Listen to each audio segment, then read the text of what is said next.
자, 강의 시작하겠습니다. 오늘 강의는 113쪽에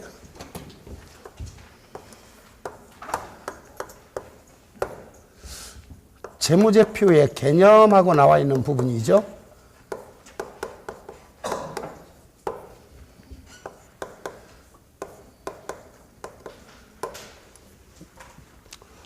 자, 오늘부터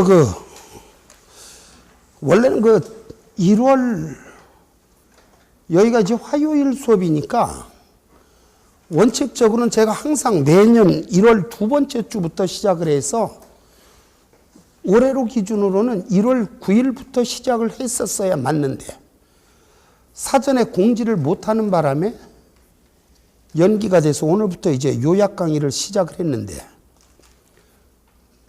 못 들으신 분들이 많으시네요.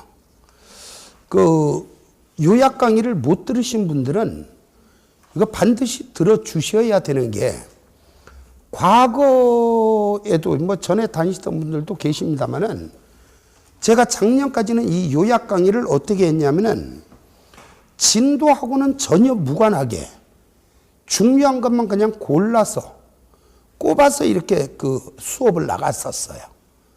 복습의 차원으로. 근데 올해부터는 전혀 새로운, 과거에 없던 전혀 새로운 단원들이 추가가 되다 보니까 이 강의, 한정된 강의 시간에 글쎄 이게 강의가 제대로 될까 싶을 정도로 양이 많아요. 이러다 보니까 차근차근 진도를 나가려다 보면은 불가피하게 중요한 부분을 너무나 많이 희생을 시켜야 되는 그런 일이 벌어질까 봐 안 되겠다 싶어가지고 요약 강의 시간에 한 단원씩 꼽아서 지금 진도를 나가고 있습니다. 지금 나가고 있는 단원은 고객과의 계약에서 생기는 수익이라는 단원을 지금 현재 나가고 있고요. 그게 다 나간 이후에는 또 새로운 단원으로 이렇게 연결해서 나갈 건데, 늦게 오시는 바람에 또는 직장 때문에 불가피하게 늦으신 경우에는 그럼 별도로 복습을 해 주셔야 돼요. 그럼 어떻게 나가냐면 요즘 제가 이제 강의를 이렇게 세 탄씩 끊어서 나가는데, 이번 주 일요일 날 이제 보강 있죠? 10시부터. 이 보강을 할 때는 이제 별개고, 보강할 때 말고 평일 수업할 때, 지금 여기는 화요일 날 수업을 나가는 거니까, 화요일 날은 이렇게 세 타임씩 끊어서 나가는데, 요 정규 강의하기 전에, 요때 이제 요약 강의를 진행을 한단 말이에요. 그럼 다음 주 화요일도 이런 식으로 나가는 것이고, 이게 언제까지 진행이 되느냐면은 4월 말까지 진행이 돼요. 왜? 5월 달부터 이제 문제풀이 나갈 때는 이거를 할 만한 시간은 또 없으니까. 그래서 진도가 이렇게 연결이 된 거예요.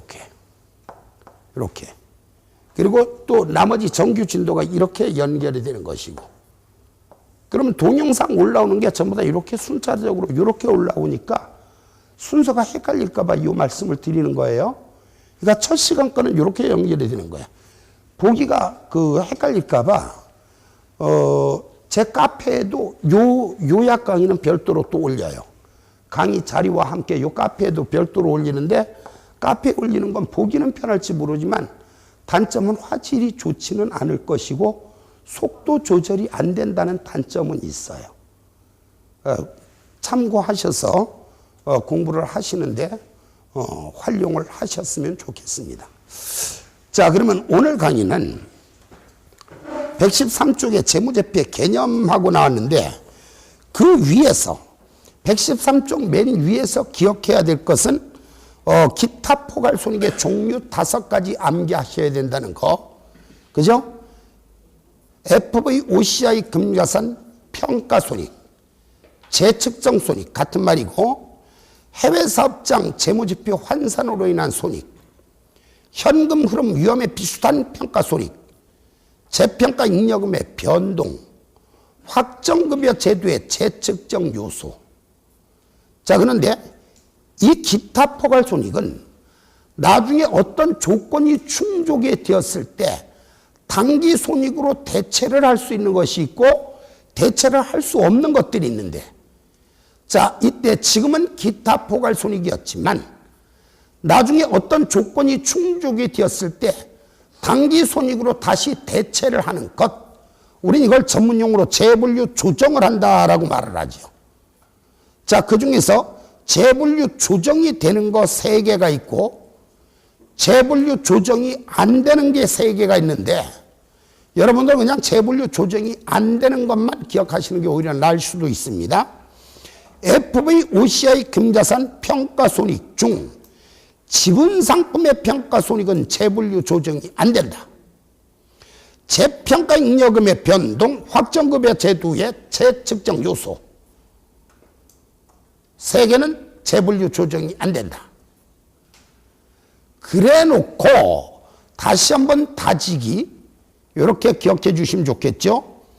FVOCI 금자산 평가손익 중 채무상품의 평가손익은 재분류 조정이 되지만 지분상품의 평가손익은 재분류 조정이 안 된다. 이렇게 다지기 해서 하면은 113쪽 상단에 있는 내용은 설명이 끝났고,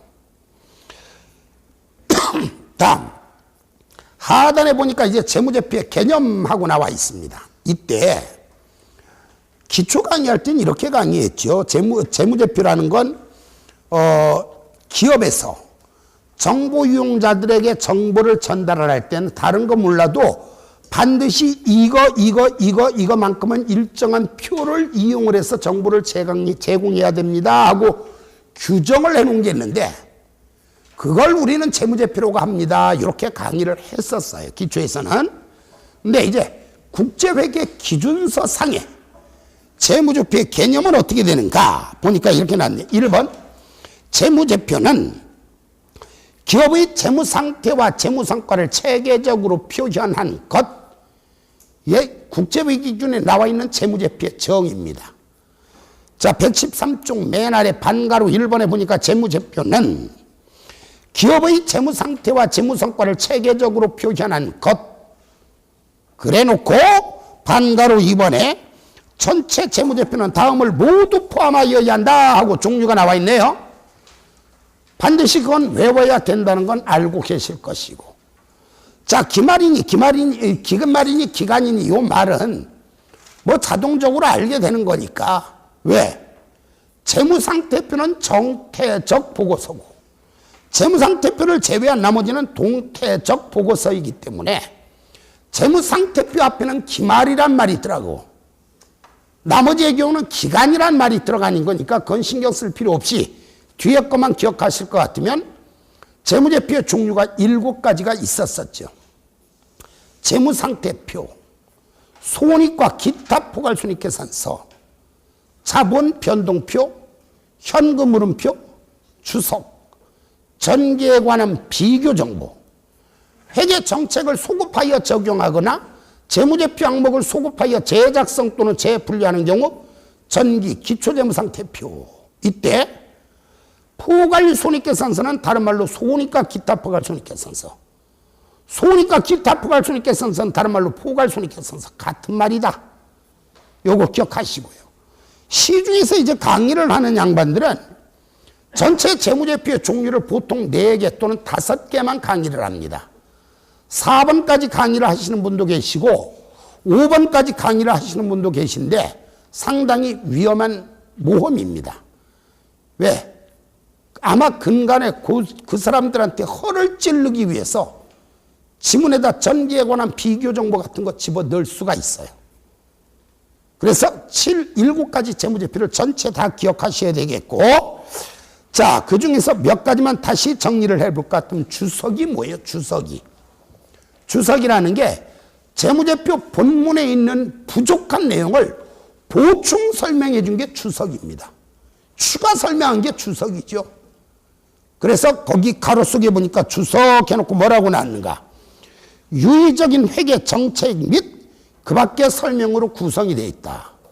주석은 유의적인 회계 정책, 예를 들어서 우리가 뭐 재고자산의 단위원가를 개별법으로 측정하는지 선입선출법으로 측정하는지, 예를 들어 유형자산을 원가 모형으로 측정하는지 재평가 모형으로 측정하는지, 이런 유의적인 회계 정책 및 재무제표 아무래도 정부 이용자들이 볼 때 재무제표에 있는 내용을 분석을 할 때 이게 무슨 뜻인지 못 알아먹을 것 같은 거 요 추가 설명해 준 게 주석이라고요. 주석은 유의적인 회계 정책의 요약 및 그 밖의 설명으로 구성. 그래 놓고 이제 박스 안에 보니까 이렇게 나왔네. 주석은 재무상태표, 포괄손익계산서, 자본 변동표 및 현금 흐름표에 표시하는 정보에 추가하여 제공된 정보. 재무상태표, 포괄손익계산서, 자본 변동표 및 현금 흐름표에 표시하는 정보에 추가하여 제공된 정보. 그래놓고 반가로 2번에 보니까 주석은 상기 재무제표에 표시된 항목을 구체적으로 설명하거나 재무제표에 표시된 항목을 구체적으로 설명하거나 세분화시키고 재무제표 인식 요건을 충족하지 못하는 정보에 대한 그런 정보까지 제공한다. 그래서 이제 예를 들어서 이런 식으로 예를 들었죠. 예를 들어 우리 기업에 유명 연예인이 우리 기업이 연예 기획사인데 유명 연예인이 우리 회사하고 계약을 체결했다.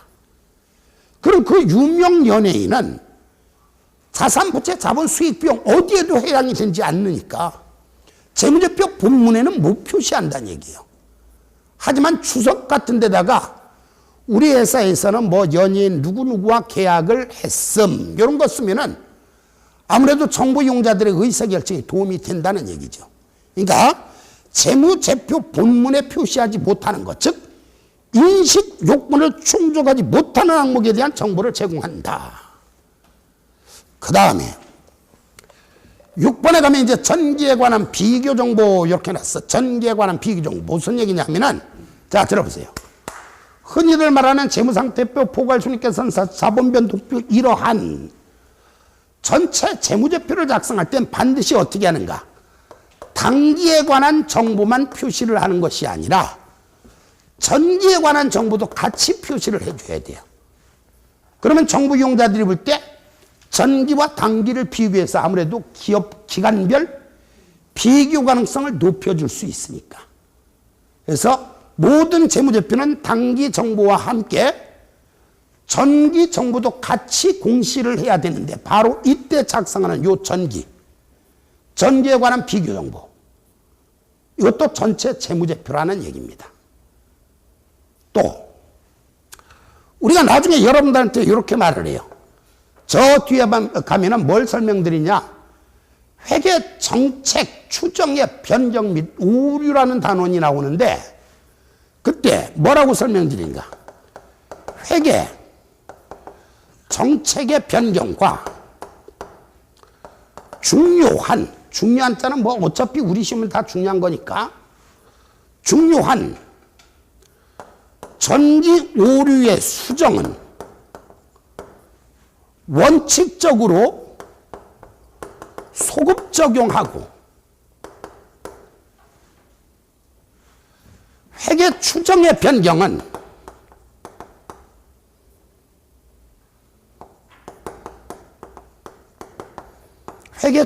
변경은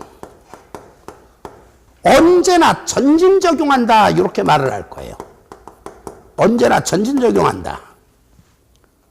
나중에 설명할 때 지금 요거 뭔 말인지 몰라도 돼 한번 들어본 거고 회계 정책의 변경과 전기 오류의 수정은 원칙적으로 소급 적용하고 회계 추정의 변경은 언제나 전진 적용한다. 이때 전진 적용하라는 얘기 무슨 얘기냐? 과거의 잘잘못 논하지 말고 그냥 미래를 향해서 전진합시다 이 뜻입니다. 그러니까 옛날에 어떻게 회계 처리했든지 신경 쓰지 말고 이번에 회계 변경을 했다면 앞으로 그냥 앞으로만 바뀐 방법으로 회계 처리하세요. 요게 과거에 어떻게 했는 거 신경 쓰지 말고 앞으로만 바뀐 방법으로 회계 처리하세요. 이걸 전진 적용을 한다라고 말을 해요. 근데 소급 적용을 하는 얘기 무슨 얘기냐? 지금 바뀐 방법으로 아주 옛날에도 지금 바뀐 방법으로 회계 처리했던 것처럼 과거에 작성한 모든 재무제표를 전부 다 새로 뜯어고치는 것, 이걸 소급 적용이라고 말을 합니다. 그러면 예를 들어서 우리 회사가 지금 회사를 설립한 지 100년이 됐다라고 쳐. 근데 옛날에 재고자산의 단위원가를 가령 선입선출법으로 측정을 했었는데 이번에 예를 들어서 가중평균법으로다가 재고자산의 단위원가를 바꿨다라고 쳐요. 그러면 어떻게 되는가? 과거에는 선입선출법으로 작성했잖아요. 100년 전부터. 그러니까 100년 전으로 거실로 올라가서 100년 전으로 선입선출법으로 작성한 이것을 가중평균법으로 다시 뜯어 고치는 거예요. 100년 전 거 뜯어 고치고 100년 전 게 바뀌어버리면 99년 전 것도 다 바뀌죠. 그래서 100년 전 거부터 다 새로 작성하는 것, 이게 소급 적용입니다. 그 원래는 그렇게 해야 돼. 근데 이게 사실은 물리적으로 불가능하잖아요. 불가능하니까 어떻게 하는가? 다른 거는 그냥 재무제표를 2개씩 작성을 하되 재무상태표의 경우는 어떻게 하는가? 이렇게 하는 거예요. 자산부채 자본을 표시할 때 단기 말에 자산부채 자본을 표시하고, 그 다음에 작년 거 표시해야 되니까 전기 말에 자산부채 자본을 표시하고, 그 다음에 뭐냐? 전전기 말에 자산부채 자본을 또 표시를 하는 거예요. 전전기 말에 자산부채 자본은 바꾸어 말하면 전기 초가 되는 거죠. 전전기 말은 바꿔 말은 전기 초가 되는 거잖아요. 재작년 말은 작년 초를 의미하는 거잖아요. 그래서 원래는 100년 전 거부터 다 뜯어 고치는 거지만 이거 사실은 물리적으로 불가능하다. 그러니까 재작년 거부터 그냥 새로 바꾼 걸로다가 회계 처리를 해주자. 그러다 보니까 결론은 어떻게 되는가? 다른 모든 재무제표는 원래 2개씩 작성을 하지만 회계 정책의 변경이 있거나 전기 오류의 수정이 있는 경우에는 재무상태표의 경우만, 다른 건 아니고 재무상태표의 경우만 3개를 작성을 합니다. 어떻게 작성하는가? 단기말, 전기말, 전기초. 이렇게 작성을 할 때 요거 비교기간의 요 기초재무상태표, 작년의 기초재무상태표, 작년의 기초재무상태표, 요것도 전체 재무제표란 얘기예요. 거기 나와 있는 게 이 뜻입니다. 다시 회계 정책을 소급하여 적용하나, 7번에 있는 내용은 회계 정책을 소급하여 적용하거나 재무제표 항목을 소급하여 재작성 또는 재분류하는 경우 전기의 기초재무상태표, 전기의 기초재무상태표, 이것도 전체 재무제표다, 이런 뜻입니다. 말뜻을 알면 더 좋죠. 근데 솔직히 이거 회계 웬만큼 하시는 분들이 이 말뜻 몰라요. 제가 볼 때 회계 90점대 넘어서시는 분들만 말뜻 알아들었어요. 암기하시면 되는 거죠, 그러면. 나는 7번까지 암기하기는 여기 뭐 무리인데 6번까지는 암기하셔야 되겠네. 이왕이면 7번까지 암기하는 건 낫겠지만. 자, 계속해서 반가로 3번에 보니까 재무제표의 목적하고 나왔네요. 재무제표의 목적은 어떻게 되는가? 광범위한 정보 이용자의 경제적 의사결정에 유용한 기업의 재무상태, 재무성과와 재무상태 변동에 관한 정보를 제공하는 것, 이게 재무제표의 목적이고, 여기서 추가해서 참고할 것은 재무제표는 위탁받은 자본에 대한 경영진의, 여러분 경영진이 누구예요? 경영진 또는 경영자, 사장을 말하는 거죠. 또는 이사회 같은 것도 포함이 되겠지만, 그러면 경영자는 그 회사의 주인입니까? 주식회사의 경영자는 주주로부터 그 회사의 그 회사를 책임지고 경영을 해낼 수 있는 권리와 의무를 부탁받은 사람이에요. 월급쟁이입니다. 월급쟁이. 이때 경영진은 어떻게 되는가? 주주에게 고용이 됐으면 그 회사를 책임지고 관리를 하고 발전시켜야 나가야 될 의무가 있는 거거든요. 바로 우린 그걸 전문용어로 경영진의 수탁 책임이라고 말을 해요. 부탁을 받았다는 얘기죠. 그럼 책임지고 경영을 해라 해서 경영진의 수탁 책임 또는 경영자의 수탁 책임이라고 말을 하는데, 이때 그렇다면 경영진이 그 자기의 책임을 제대로 이행을 했는가 안 했는가, 뭘 보고 하는가? 재무제표를 보면 그 내용을 알 수 있다는 얘기야. 그래서 재무제표는 위탁받은 자원에 대한 경영진의 수탁 책임 결과도 보여준다. 자, 그러면 통상적으로 이제 전체 재무제표에 포함되지 않는 것, 이런 식의 이제 단골 문제 중에 하나네요. 7가지 전체 재무제표 종류를 암기를 했다면 풀 수 있는 문제죠. 자, 여기서 추가, 앞으로 이제 나올 만한 건 전기에 관한 비교 정보까지도 기억해야 된다. 자, 답 고르실 수 있을 것이고. 자, 이번엔 115쪽으로 넘어가면 재무제표의 일반사항이라고 났어요.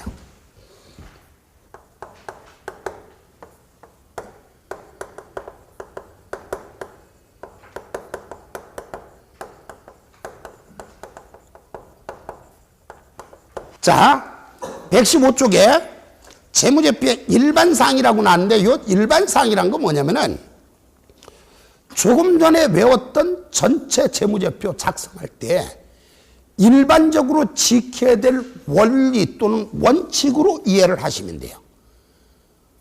바로 여기에 나와 있는 이 내용들을 지켜서 재무제표를 작성해라, 이런 뜻인데, 역시 일부를 제외하고는 외울 수 있는 방법은 없습니다. 해결은 얼마나 많이 읽었느냐가 중요하죠. 다만 저는 여러분들이 이게 읽고 무슨 뜻인지 모를까 봐 지금 해설을 하는 관계에 불과한 겁니다. 자, 그 중에 보니까 양가로 1번에 이렇게 나왔네. 공정한 표시와 한국채택 국제회계 기준의 준수. 공정한 표시와 한국채택 국제회계 기준의 준수. 뭔 얘기냐? 재무제표를 작성할 땐 공정하게 표시하래요. 그럼 뭐가 공정한 거냐고요? 한국채택 국제기준을 준수하여 재무제표를 작성하면 그건 그냥 공정한 거란 뜻입니다. 읽어볼게요. 문단 하나하나가 전부 다 중요합니다.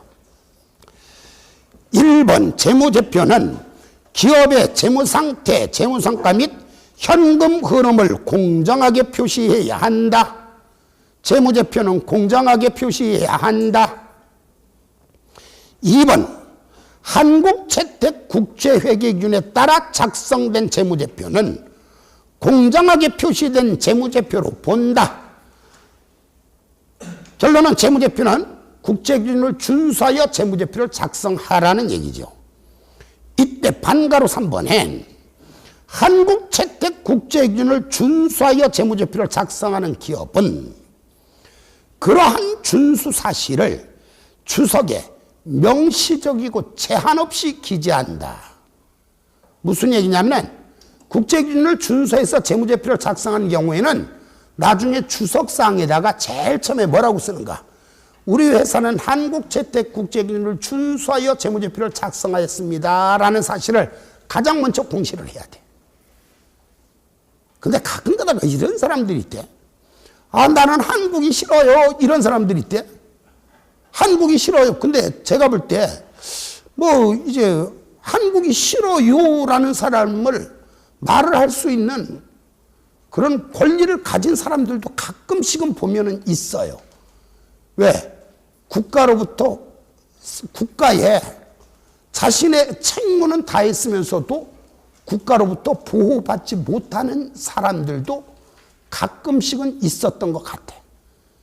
저도 가끔 한 번씩은 그런 거 보면은 부러울 때가 있는 게, 예를 들어서 우리나라 사람들이, 군인들이 외국에 인질로 잡혀갔다. 그럼 미국 같은 경우는 어때요? 국가적인 역량을 다 합쳐서 그 인질을 구출을 하잖아요. 근데 우리나라 과거 정부는 어땠어요? 그거 하나 죽으면 되니까. 이런 것들. 그런 것들은 사실은 그 피해자는 한국이 싫어요 할 수도 있지. 그런 사람들은 한국이 싫은 경우는 어떻게 하는가? 재무제표를 작성할 때 나는 우리 회사는 한국채택 국제기준을 준수하여 재무제표를 작성했습니다. 그렇게 안 써도 돼. 그냥 국제회계기준을 준수하여 재무제표를 작성했습니다.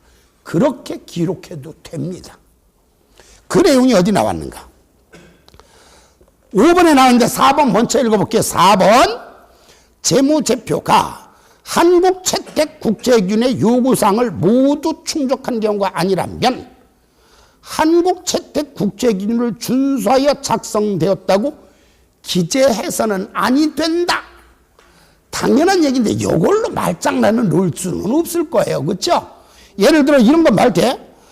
재무제표가 한국채택 국제기준을 요구사항을 모두 충족한 경우가 아닌 경우에도 거짓말로 국제기준을 준수했습니다 하고 기록해도 된다. 이렇게 문제 낼 수는 없을 거 아니야 이게. 그렇죠? 당연한 얘기였고. 5번 한국채택 국제기준을 준수하여 작성된 재무제표는 한국자를 빼고 그냥 국제회계기준을 준수하여 작성된 재무제표임을 출석으로 공시할 수도 있다. 이렇게 나와 있죠.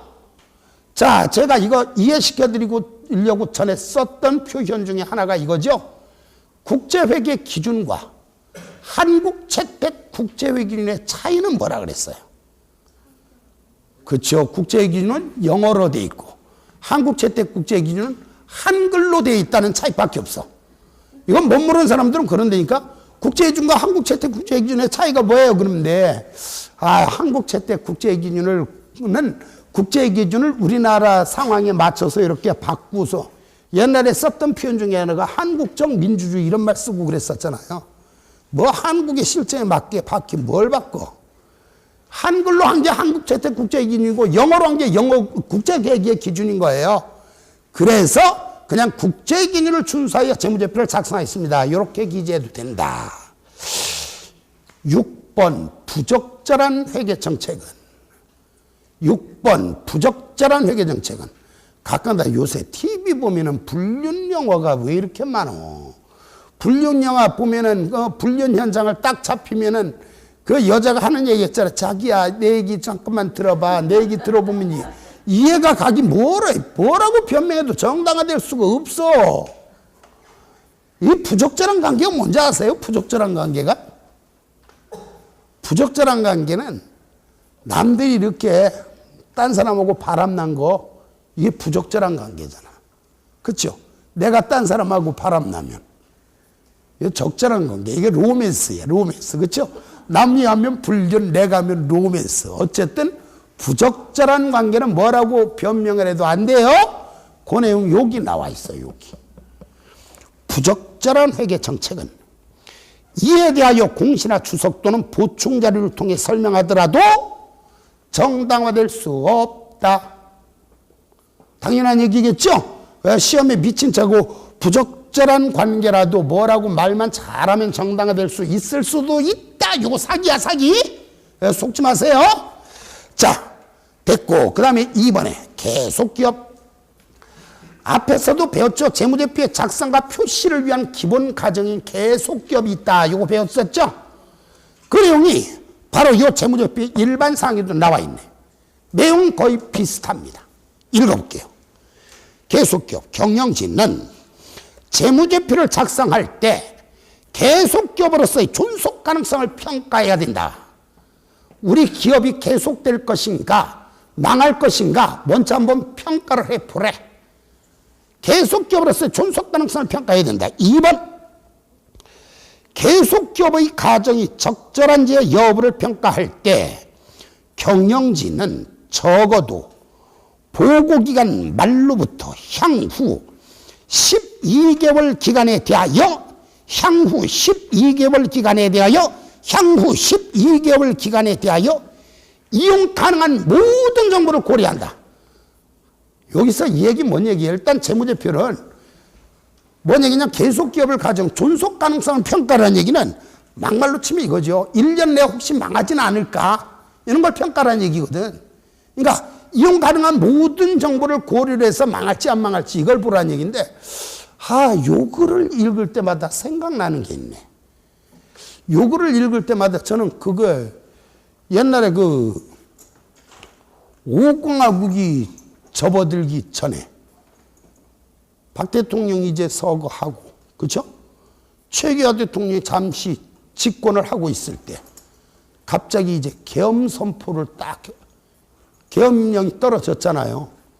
그때 생각을 하면 정말 웃기는 게, 그때 이제 보안사령관이 별 2개짜리가, 머리 좀 벗겨지신 분이 이제 보안사령관이고, 그쵸? 계엄사령관은 정승화 참모총장의 계엄사령관이지만, 근데 이제 그때 이제 대학가에서 막 데모 일어나고 난리가 났잖아요. 대학가에서 이제 데모 일어나고 난리가 났던 내용 중에 하나가, 그때 데모의 주된 내용은 뭐예요? 전두환 물러나라 했었거든. 근데 그들은 그 정보를 어떻게 알았는지 몰라. 저 사람이 대통령이 되려고 하니까 물러나라 이거였는데, 아니 별 2개짜리가 나와 TV에 잠깐 나왔는데 그 사람이 대통령 되려고 한다는 걸 그들은 그 정보를 어디서 알았을까? 근데 그때 사실은 이제 전국적으로 그때 데모 일어나고 난리 났던 게, 대학가에서는 이제 그 흔히들 의식 있는 대학생들은 뭐 했어요? 전두환 물러나라 했었고, 의식 없는 대학생들, 공부 안 하는 대학교도 많았었잖아요. 그런 데는 데모 왜 했어요? 시험 보기 싫어서. 사실 맞잖아요. 그리고 고등학교에서는 왜 데모했어요? 전국이 완전히 무법천지였었잖아요. 그 이제 고등학생들은 왜 데모했어요? 교복 자유라, 두발 자유야. 갖고 막 고등학교에서도 학교 선생님들 다 도망가고, 대한민국이 완전 무법천지였었으니까 학교 선생님들 다 도망가고 난리가 났었잖아. 저는 그때 그게 신기했던 게, 아니 대학생들이 그 양반이 대통령이 되려고 한 걸 어떻게 알았지? 그러더니 갑자기 별 2개짜리가 며칠 있다가 별 3개 되더니 갑자기 며칠 있다 별 4개 되더니 갑자기 전국에 선거인단 선거가 있었잖아요. 기억나실지 모르겠지만 선거인단 선거. 그 전에는 대통령을 통일주체 국민회의에서 뽑았었는데, 선거인단을 딱 선거하더니 갑자기 체육관 선거로 어느 날 딱 대통령 취임 본인은 하면서 딱, 야, 그거 참 신기하더라, 신기. 그런 모든 정보를 고려를 해서, 자, 정보가 입수가 됐다. 곧 쿠데타가 일어나서 우리 회장님이 서빙고 분실에 끌려가서 고문을 당하다가 회사를 뺏길 것 같아요. 그러니까 우리 기업에 투자하지 마세요. 요런 정보 입수했으면 다 공시를 하라는 얘기지. 이 얘기를 들을 때마다, 읽을 때마다 왜 그 생각이 나는지 몰라. 계획된 얘기는 아닌데 꼭 그 생각이 나요. 그렇다고 해서 그분을 제가 싫어하는 건 아닙니다.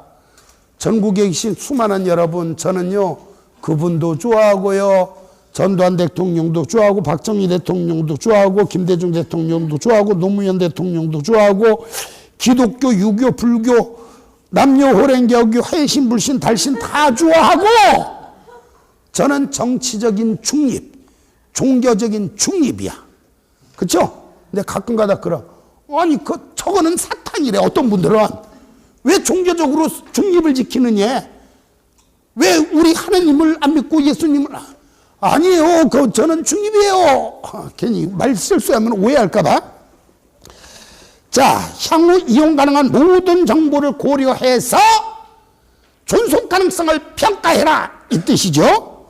3번, 경영진이 기업을 청산하거나 경영활동을 중단할 의도를 가지고 있지 않거나, 청산 또는 경영활동을 중단하는 것 외에 다른 현실적인 대안이 없는 경우가 아니라면 계속기업을 전제로 재무제표를 작성한다. 이 얘기는 뭔 얘기냐? 모든 기업이 계속기업을 가정해야만 하는 것은 아니란 얘기입니다. 경우에 따라서는 계속기업을 가정하지 않아도 되는 경우가 있을 수가 있다는 얘기예요. 자, 다시 읽어볼까요?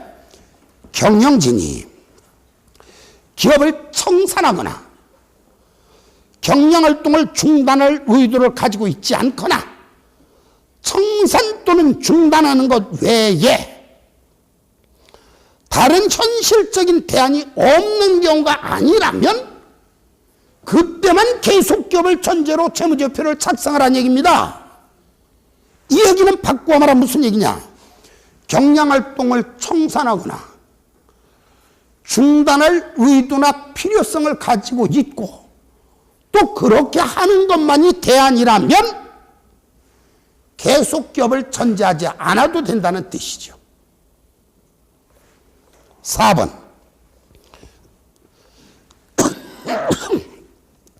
계속기업으로서의 존속 능력에 대한 유의적인 의문이 제기될 수 있는 사건이나 상황과 관련된 중요한 불확실성을 알게 된 경우 경영진은 그러한 불확실성을 공시하여야 한다. 이거는 2번에서 설명한 것과 같은 뜻으로 이해를 하시면 되겠네요. 서빙고 분술에 끌려가서 물고문 당하고 이거 말하는 거예요. 5번 재무제표가 계속기업의 기준 하에 작성되지 않은 경우에는 그러한 사실과 함께 재무제표가 작성된 기준 및 그 기업을 계속기업으로 보지 않는 이유까지 공시를 해라. 계속기업을 전제로 작성을 하되 계속기업을 가정하지 않은 경우에는 우리 회사가 왜 계속기업을 가정하지 않았는지, 경영활동을 왜 청산 또는 중단을 해야만 하는지, 왜 그런 의도를 가지고 있었는지, 또 그렇게 하는 것만이 대안인지, 아니면 어쩔 수 없이 뺏길 수밖에 없는 상황이 벌어졌는지, 이런 걸 다 공시를 하라는 뜻입니다. 발생기준회계. 거기 보니까 이렇게 났어. 기업은 현금 흐름 정보를 제외하고는 발생기준회계를 사용하여 재무제표를 작성한다. 이 얘기는 무슨 얘기냐? 모든 재무제표를 전부 다 발생기준으로 작성해야 되는 것은 아니라는 얘기죠. 전체 재무제표 중에 현금 흐름표는 현금 기준입니다. 현금 흐름표를 제외한 나머지 재무제표만 발생기준이란 얘기죠. 한번 더 읽어볼게요. 기업은 현금 흐름 정보를 제외하고는 발생기준 회계를 사용하여 재무제표를 작성한다. 이 얘기는 현금 흐름표는 현금 기준, 나머지 재무제표만 발생기준으로 작성하라는 뜻이다. 자, 뒤로 넘어갑니다. 중요성과 통합표시. 중요성과 통합표시. 자, 앞에서 우리가 11, 12월 기초 강의할 때도 요 얘기를 설명을 드렸는데 그 내용을 어디에서 설명을 드렸는가? 여러분들한테 계정이라는 걸 설명드리면서 여기에다 필기한 것 같아요. 제 책에는 필기가 안 됐지만 아마 여러분 책에는 그렇게 필기돼 있을 거예요. 53쪽에서 필기가 돼 있을 것 같은데요. 53쪽에서 그렇죠? 맨 위에 뭐라고 났어요? 유사한 항목은 중요하면 구분 표시, 중요하지 않으면 통합하여 표시할 수 있고 상이한 항목은 무조건 구분 표시해야 한다. 이렇게 나와 있죠? 자, 원위치 하세요. 그 내용이 나와 있어요. 116쪽에. 116쪽.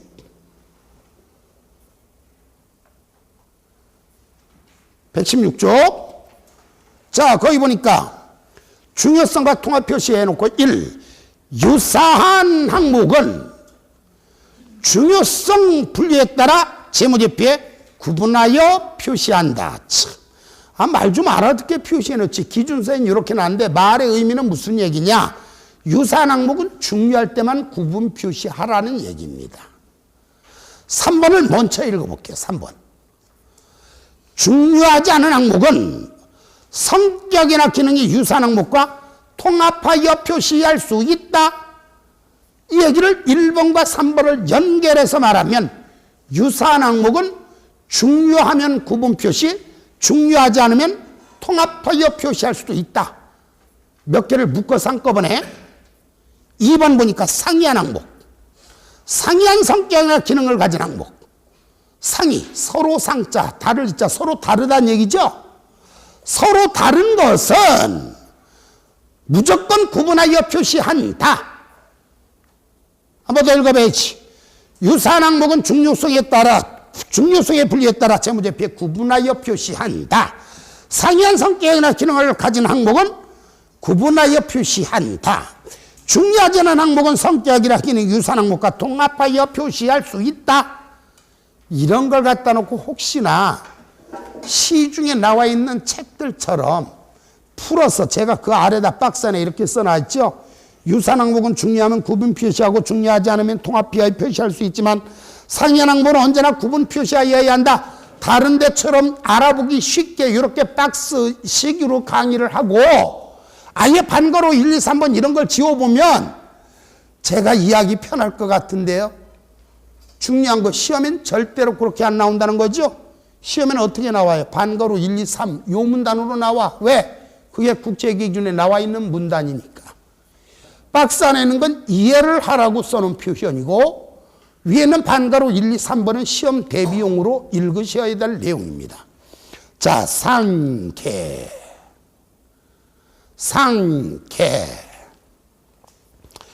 거기 보니까 1번에 이렇게 나왔네요.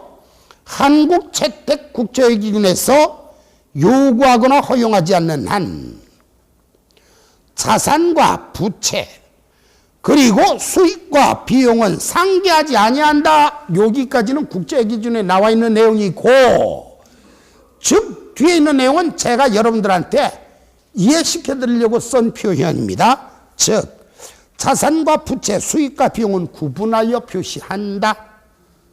한 번만 더 읽을게요. 한국채택국제기준에서 요구하거나 허용하지 않는 한 자산과 부채 그리고 수익과 비용은 상계하지 아니한다. 이 얘기 뭔 얘기냐? 이런 얘기죠. 예를 들어서 우리 회사가 남한테 받아야 할 매출 채권이 100만 원이 있고 남한테 갚아야 할 예를 들어 매입 채무가 70만 원이 있다면 이거 재무상태표 작성할 때 뭐 복잡하게 받을 것 따로 줄 것 따로 표시하니 그냥 상계해서 매출 채권 30만 원만 표시하면 결론은 우리가 받아야 될 게 30만 원이란 뜻이니까 이게 간편하지 않아? 이렇게 생각할 수도 있지만 이렇게 상계한 금액을 표시하지 않고 매출 채권 따로 매입 채무 따로 총액으로 적어라 얘기죠. 자산과 부채, 수익과 비용은 상계하지 아니한다. 자산과 부채, 수익과 비용은 상계하지 아니한다. 그런데 여기서 조건이 따라 붙였죠. 전제 조건이 뭐예요? 한국채택국제회계기준에서 요구하거나 허용하지 않는 경우에만 상계하지 아니한다. 이 얘기 무슨 얘기예요? 요구하거나 허용하는 경우에는 상계해서 써야만 하거나 상계할 수도 있다는 얘기네. 한국채택국제기준에서 요구하거나 허용하지 않는 한 자산과 부채, 수익과 비용은 상계하지 아니한다. 2번 재고자산에 대한 재고자산 평가충당금과 매출채권에 대한 대손충당금과 같은 평가충당금을 차감하여 관련 자산을 순액으로 측정하는 것은 상계 표시에 해당하지 않는다. 뭔 얘기냐면, 자, 예를 들어서 우리 회사가 남한테 받아야 될 매출 채권이 100만 원이 있었다라고 쳐요. 그런데 이 매출 채권에 대한 손실충당금이. 옛날에는 이제 대손충당금이라 그랬고 지금은 원칙적으로는 손실충당금입니다. 작년까지는 대손충당금이라 그랬고 지금은 원칙적으로는 손실충당금입니다. 올해부터는. 근데 요 흔히들 말하는 대여금과 수취채권, 외상매출금 받으러 이런 남한테 받을 것과 관련한 손실충당금은 시험에도 대손충당금이라고 출제될 가능성도 꽤 있어요. 그래서 시험에도 계속 한 번은 대손, 한 번은 손실 이렇게 써놨는데 어쨌든 자, 매출채권이 100만 원 있고 매출채권에 대한 손실충당금 또는 대손충당금이 5만 원이 있다라고 가정을 해. 이 얘기 뭔 얘기냐? 아무래도 5만 원은 떼먹힐 것 같아요. 이런 뜻이거든요. 이걸 아주 옛날에 국제회계기준이 도입되기 전에는 이렇게 표시를 했어요. 자산을 쓸 때 매출채권 필기할 필요 없어요.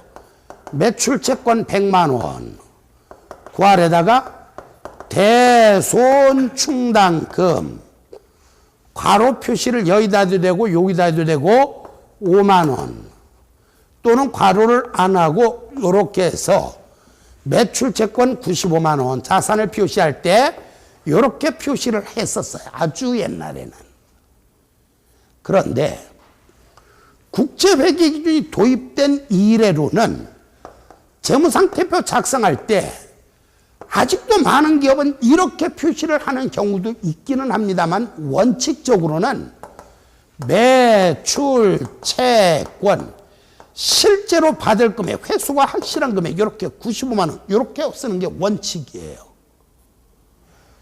아, 매출채권 받을 게 100만 원, 대손충당금이 5만 원이면 100만 원, 5만 원 따로따로 구분해서 표시해야지 왜 상계한 금액으로 표시합니까? 이건 상계 표시 위배예요. 이렇게 말을 할 수도 있는데 바로 여기 보니까 뭐라고 나왔는가? 재고자산에 대한 재고자산 평가충당금과 매출채권에 대한 대손충당금과 같은 평가충당금을 차감해서 관련 자산을 이렇게 실제로 받을 금액 순액으로 측정하는 것, 순액으로 표시하는 것은 상계 표시에 해당하지 않는다 이렇게 나왔네요. 상계 표시에 해당하지 않는다 이렇게 나왔어요. 다음 3번 지분을 설명하기 전에 제가 여러분들한테 아마 설명을 여기서 어디에서 했을 듯 싶은가?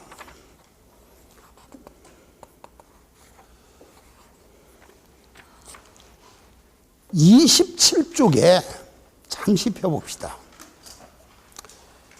27쪽에 피셨나요?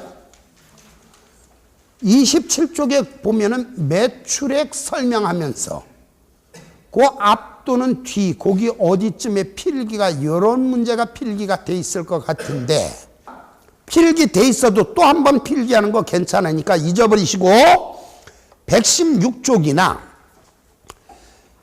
거기 어디에 필기를 다른 데다 필기를 해서 붙이는 것도 괜찮아요. 자, 이렇게 아마 필기가 돼 있을 텐데 숫자는 정확한 숫자가 기억이 안 나니까 자, 자료에 이런 자료가 있다라고 쳐. 잠시 후 여기다 박스 치겠습니다. 원가 100원의 상품을 자, 앞에 거 보지 말고 요것만 가지고 기억 혹시 나는가 보세요. 원가 100원의 상품을 120원에 매출하고 판매 수수료 5원을 지급하다. 2. 장부 금액 100원의 영업용 토지를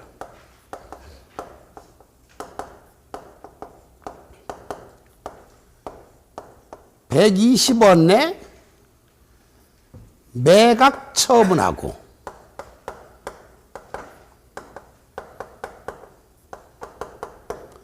중개수수료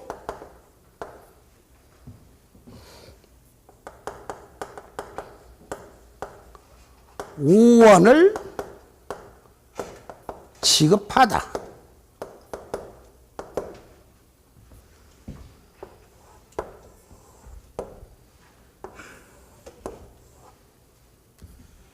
이 두 개 자료를 이용해서 1. 매출액은 얼마인가? 문제 2. 수익 총액은 얼마인가?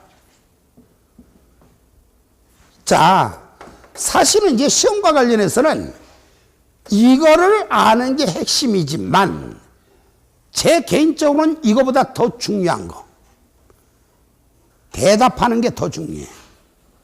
제가 질문 잠시 후에 이렇게 하겠죠. 여러분, 얼마짜리를 얼마에 팔았나요? 요 질문을 하려고 그래요. 그 대답을 하실 수 있으면 이제 한 문제가 해결이 되는 거죠. 얼마짜리를 얼마에 팔았나요? 요 질문 하려고 그러죠. 1번. 상품을 매출했네요. 격 더듬어서 대답해 보세요. 얼마짜리 상품을? 100원짜리 상품을 얼마에 팔았어요? 120원에 팔았죠. 아래 거. 얼마짜리 토지를? 100원짜리 토지를 얼마에 팔았어요? 115원에 팔았지요. 그렇죠? 재고자산의 경우, 상품의 경우는 전체 판매 대가가 매출액입니다. 상품의 경우는 전체 판매 대가가 매출액이야. 그런데 상품을 제외한 나머지의 경우는 얼마에 팔았나요? 하면은 작년까지는 제가 숫자, 순, 매각, 금액 이렇게 말했는데 사실은 그게 더 좋은 말 같은데 요새는 이제 올해부터는 수취한 대가 이래 말 실제로 받은 금액인데 근데 이걸 기준선 수취한 대가 이렇게 말을 합니다만은 좀 문제가 있는 것 같아. 근데 여기서 핵심은 여러분들은 숫자만 대답하시면 되는 거니까 얼마에 팔았나요? 그러면은 상품이 아닌 경우에는 처분 시 비용이 있으면 처분 시 비용을 뺀 금액으로 대답해야 된다는 얘기라 그랬어요. 얼마짜리 토지를 100원, 상품이 아닌 건 전부 다 똑같아요. 상품의 경우는 전체 판매 대가를 대답하는 것이고 이건 그냥 별도 비용으로 처리하는 거예요. 상품이 아닌 경우에만 전체 판매 가격에서 판매 비용을 뺀 금액을 실제로 이제 수취한 대가가 실제 요 금액이 되는 거기 때문에 얼마에 팔았나요? 그럼 그냥 115원이라고 대답하시면 되는 거죠. 자, 이건 100원짜리를 115원에 팔았다고 대답하는 게 핵심. 이건 100원짜리를 120원에 팔았다고 말하는 게 핵심. 자, 이때 제가 여러분 매출액은 얼마예요? 그럼 얼마죠? 상품 또는 제품의 판매 대가. 매출액은 120원이죠. 수익 총액은 얼마입니까? 그러면 정답은 얼마였죠? 135원이었죠? 자, 왜 135원인가? 매출액 120원에다가 유형자산 처분이익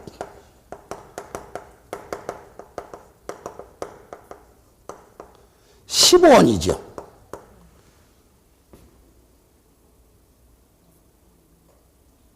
상품이 아닌 경우는 그 장부 금액까지 전부 다 뺀 요것만 수익 처리하는 거죠. 그래서 이회선 수익 총액이 135원이죠. 자, 요게 문단에는 어떻게 나왔는가? 자, 이거 설명하려다가 요것까지 지금 복습을 했는데 이것도 굉장히 중요한 표현입니다. 이게 저만의 노하우가 달린 내용이고, 1년에 강의는 한 67번 정도는 분명히 해요, 제가.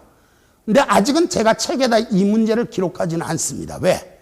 좀 뭐한 얘기지만 몇 년 더 써먹다가 책에다 수록할 거예요. 왜?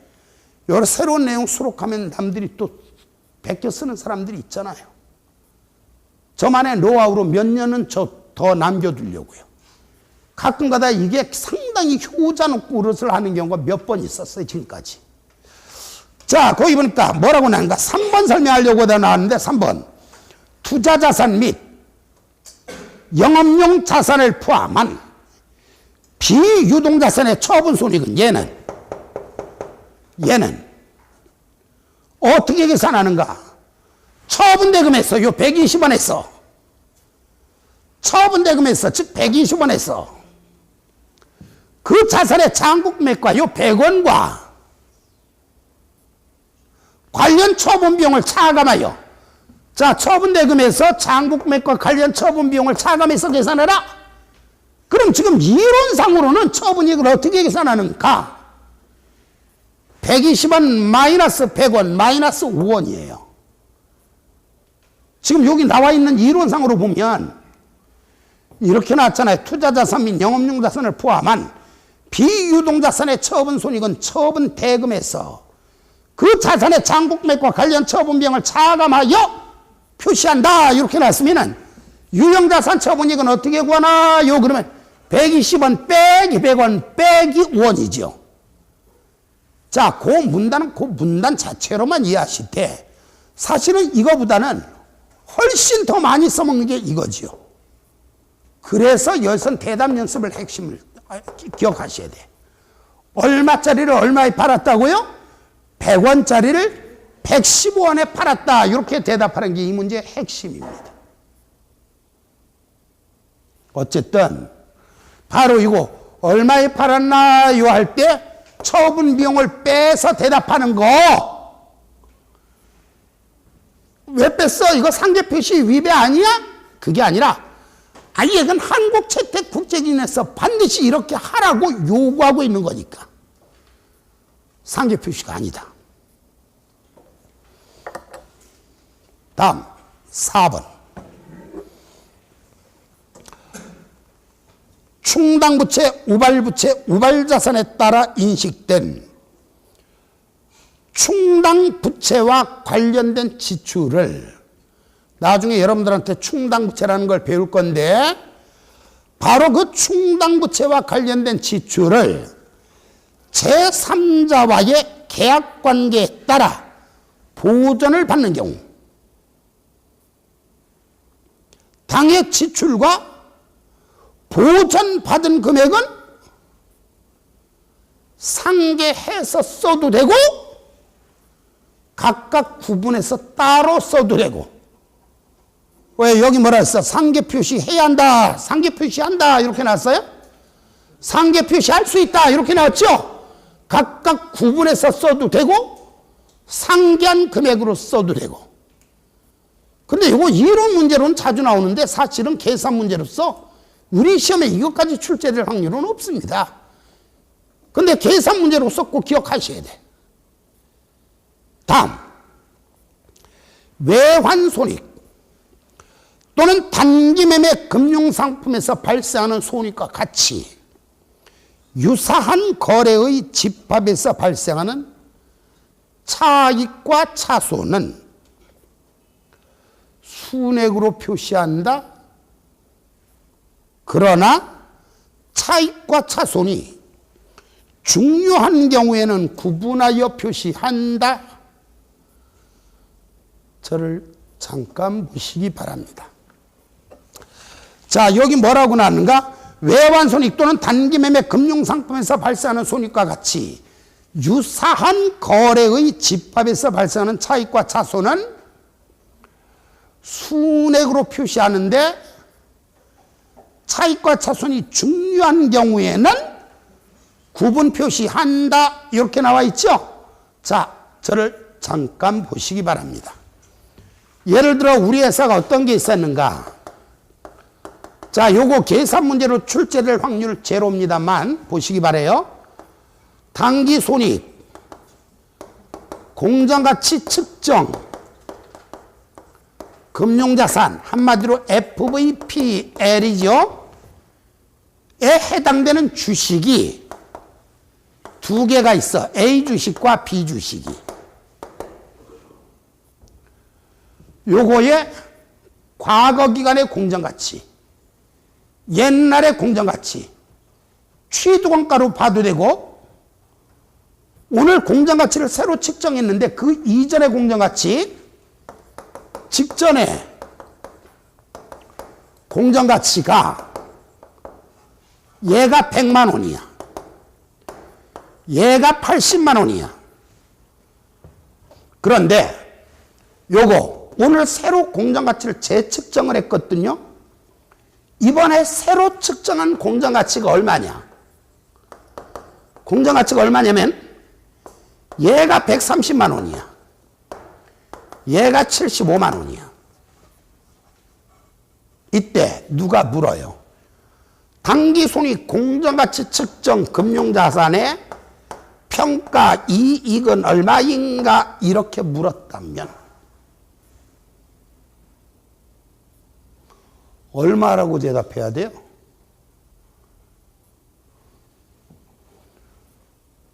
따로따로 표시를 한다면 얘는 80만 원짜리가 75만 원이 되었으니까 평가 손실이 5만 원이 생긴 거죠.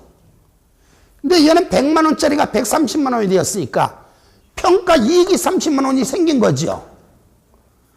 따로따로 측정하면 이익이 얼마예요? 30만 원이죠. 그렇죠? 근데 한꺼번에 묶어서 하면 얘는 이익 30만 원, 손실 5만 원, 상계를 시키면 이익이 25만 원 더 많죠.